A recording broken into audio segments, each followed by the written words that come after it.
Benedict XIII, born Pedro Martínez de Luna y Pérez de Gotor, known as El Papa Luna in Spanish, was an Aragonese nobleman, who is officially considered by the Catholic Church to be an anti-pope. Biography. Early life. Pedro Martínez de Luna was born at Lucar, Kingdom of Aragon in 1328.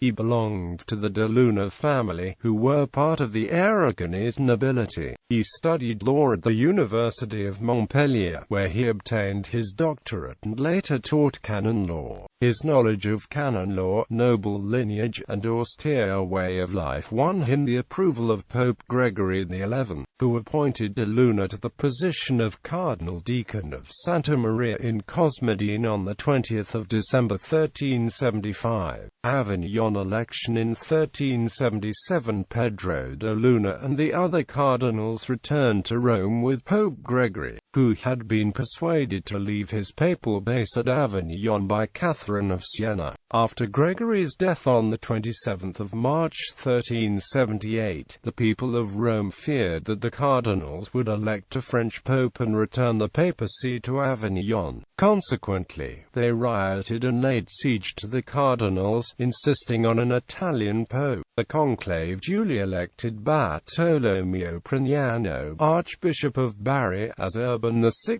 on 9 April. But the new pope proved to be intractably hostile to the cardinals. Some of them reconvened at Fondi in September 1378, declared the early election invalid and elected Robert of Geneva as the new pope, initiating the Western Schism. Robert assumed the name Clement VII and moved back to Avignon. Clement VII sent him as legate to Spain for the kingdoms of Castile, Aragon, Navarre, and Portugal, in order to win them over to the obedience of the Avignon Pope. Owing to his powerful relations, his influence in the province of Aragon was very great. In 1393, Clement VII appointed him legate to France, Brabant, Flanders, Scotland, England, and Ireland. As such, he stayed principally in Paris, but he did not confine his activities to those countries that belonged to the Avignon obedience. Following Clement's death on 16 September 1394, the cardinals met at Avignon. The conclave consisted of 11 French cardinals, 8 Italians, 4 Spaniards, and 1 from Savoy, all proclaiming the ardent wish to reunite the Church. The cardinals then elected Luna as the new pope, on the condition that he should labor to quell the schism, and should resign the papal dignity whenever the Pope of Rome should do the same, or the College of Cardinals demand it. On the death of Urban VI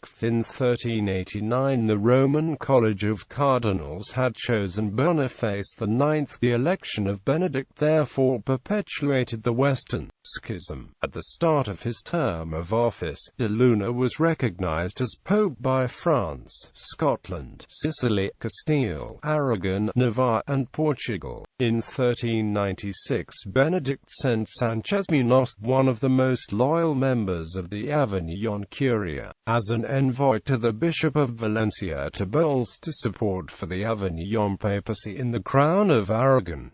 Decline of Avignon papacy. In 1398, the Kingdom of France withdrew its recognition of the Avignon papacy. Benedict was abandoned by 17 of his cardinals, with only 5 remaining faithful to him. Benedict's rationale for continuing the rivalry lay in the fact that he was the last living cardinal created by Gregory XI, the last undoubted supreme pontiff. As the only unquestioned cardinal, Benedict argued, he was, by right and by canon law, the only qualified candidate left who could validly claim the papacy. Following the Council of Constance, Benedict's logic was completely disregarded. An army led by Geoffrey Bouchicot, brother of Jean Bouchicot, occupied Avignon and started a 5-year siege of the papal palace, which ended when Benedict managed to escape from Avignon on 12th of March 1403, and seek shelter in territory belonging to Louis II of Anjou. By this stage, Benedict's authority was no longer recognized in France, Portugal, or Navarre, but he was acknowledged as Pope in Scotland, Sicily, Aragon, and Castile. After the Roman Pope Innocent VII died in 1406,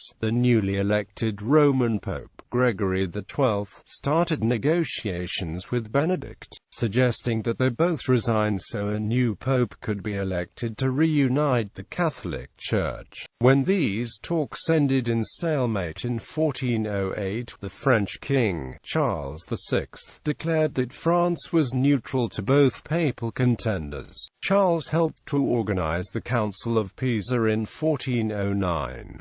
This council was supposed to arrange for both Gregory and Benedict to resign, so that a new universally recognized pope could be elected. However, since both Benedict and Gregory refused to abdicate, the only thing that was achieved was that a third candidate to the Holy See was put forward, Peter Falaghi, who assumed the name Alexander V.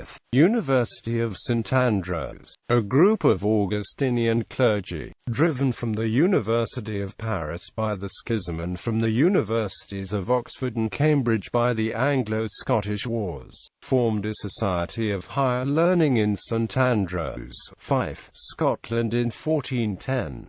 The Bishop of St. Andrews, Henry Wardlaw, then successfully petitioned Benedict to grant the school university status by issuing a series of papal bulls, which followed on the 28th of August 1413.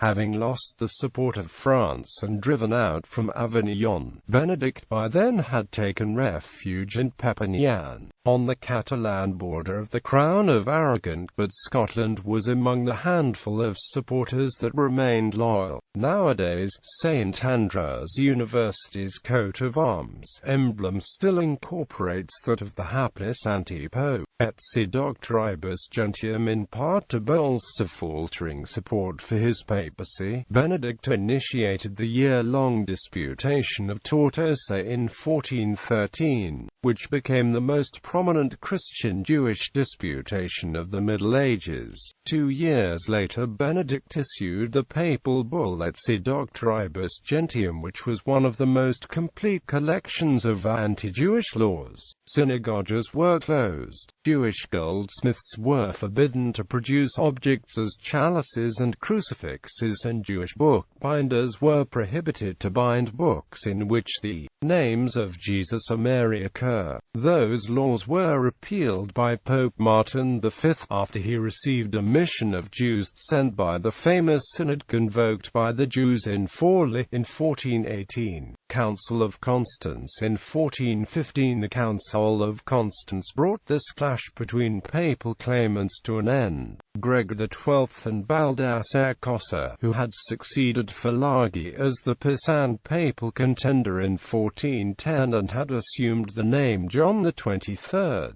both agreed to resign. Benedict, on the other hand, refused to stand down, so he was declared a schismatic and excommunicated from the Catholic Church by the Council of Constance on the 27th of July 1417. Benedict, who had lived in Perpignan from 1408 to 1417, now fled to the castle of Peniscola, near Tortosa, in the Crown of Aragon. He still considered himself the true pope. His claim was now only recognized in the Kingdom of Aragon, where he was given protection by King Alfonso V. Benedict remained at Peniscola from 1417 until his death there on the 23rd of May 1423. Succession. The day before his death, Benedict appointed 4 cardinals of proven loyalty to ensure the succession of another pope who would remain faithful to the now beleaguered Avignon line. 3 of these cardinals met on the 10th of June 1423 and elected Sanchez Munoz as the new pope, with Munoz assuming the papal name of Clement VIII. The 4th cardinal, Jean Carrier, the archdeacon of Rodez near Toulon, Toulouse, was absent at this conclave and disputed its validity, whereupon Carrier, acting as a sort of one-man college of cardinals, proceeded to elect Bernard Garnier, the sacristan of Rodez, as pope, with Garnier taking the name Benedict XIV. Burials. Benedict XIII was buried in Peñíscola Castle. His body was later moved to Aluaca, but during the War of the Spanish Succession his remains were destroyed. Only his skull was saved, and it rests in Constantinople Palace in Aragon. Accounts on his life. The Antipope, A Study in Obstinacy by Alec Glassford, Roy Publishers. New York B007IVH1Q is a somewhat fictionalized or imaginative account of his life. Pluja Seeker by Jaume Cabré is a play based on his death and succession.